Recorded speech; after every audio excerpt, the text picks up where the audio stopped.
Ladies and gentlemen, Sheyiton Ategare is here with stories trending around the world. Hello, Sheyiton. Hi, Rufai. Thank you for that introduction. Good morning. How are you? Looking radiant as ever. Thank you so much. And Rotus. Good morning.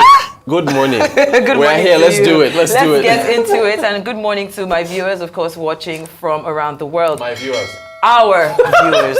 Sorry. Is that all right? Is that okay with you? Celebrity, you are a celebrity as well. Please don't cut into my time. Rosie. Sorry. The Nigerian police force has summoned Joe Ajero, the national president of the Nigeria Labour Congress, for questioning over allegations of terrorism financing, treasonable felony, subversion, cybercrime, and other related offences. The invitation letter signed by ACP Adamu Muazu on behalf of the Deputy Commissioner of Police Intelligence Response Team warned that a warrant of arrest would be issued if Ajero failed to comply. There has been a plethora of reactions to the charges of terrorism leveled against the NLC president, including the presidential candidate of the African Action Congress in the 2023 election, Omoyele Sowore, who said Nigeria is descending into a state of fascism which must be resisted. His tweet reads, "The Tinubu regime is completely going fascist and we must all together and stop him now." See a letter from the police NG summoning the NLC headquarters president, practically accusing him of treason and all sorts of heinous crimes. Another tweet from Oluwatosi there reads, "I feel no pity for the NLC leader. He has romanced the oppressors so much and failed to engage the powers of the pressure group to demand better governance when he had the opportunity. Now they are turning the tables against him and Bushmeat is about to catch the hunter." The last tweet there reads, "Inviting someone for investigation does not mean he's guilty. If the police have evidence, they can invite, and if after questioning he's not guilty, he will be released. Being an NLC president doesn't mean he's not a Nigerian. Allow him to go and clear his name." Now, of course, a lot of reactions are coming in are saying that the police reactions to this had gone, before this happened, had actually gone to the NLC headquarters and there had been a brouhaha between the both parties on August 7th. What are your thoughts about this? Ladies first. Okay, ladies first. Thank you very much.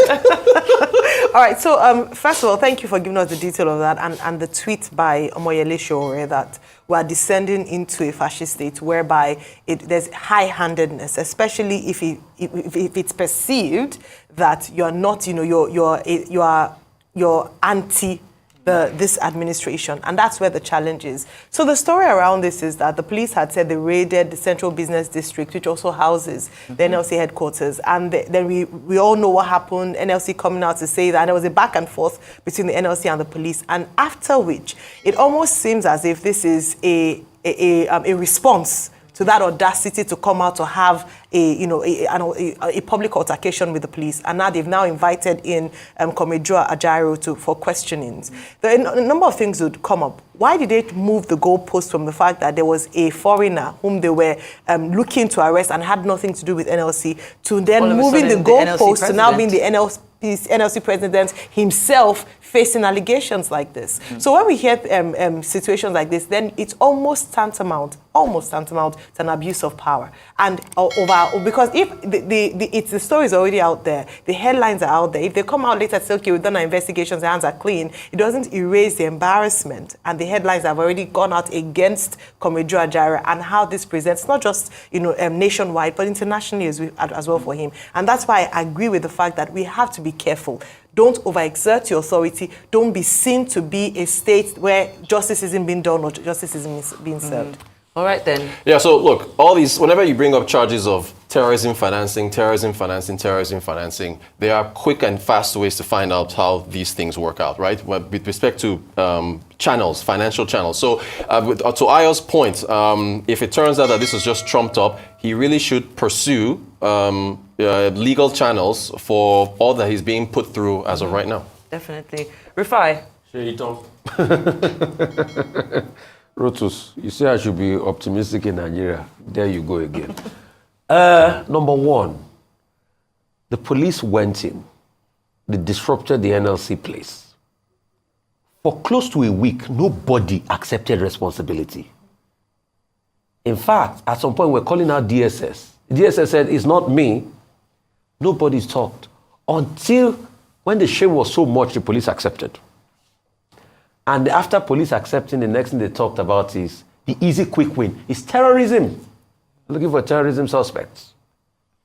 Then the next thing, the NLC had a very strong reaction by saying, you have no right to come to our place and do all of this you have done. Then the next thing you say, the NLC boss should come and answer questions for terrorism. That's the way the police works in Nigeria. You talk back, you are being gagged and being harassed. So if Joe Ajero had anything to do with terrorism, wouldn't the DSS have picked him up all this while? All of a sudden, it's down the police that is leading this investigation. And because Joe Ajero and the NLC spoke back, then they are being gagged. But a flip side of it says, I will always speak for justice, but these are the things we tell the NLC. When in the fight for getting the minimum wage and all of that, we constantly ask questions.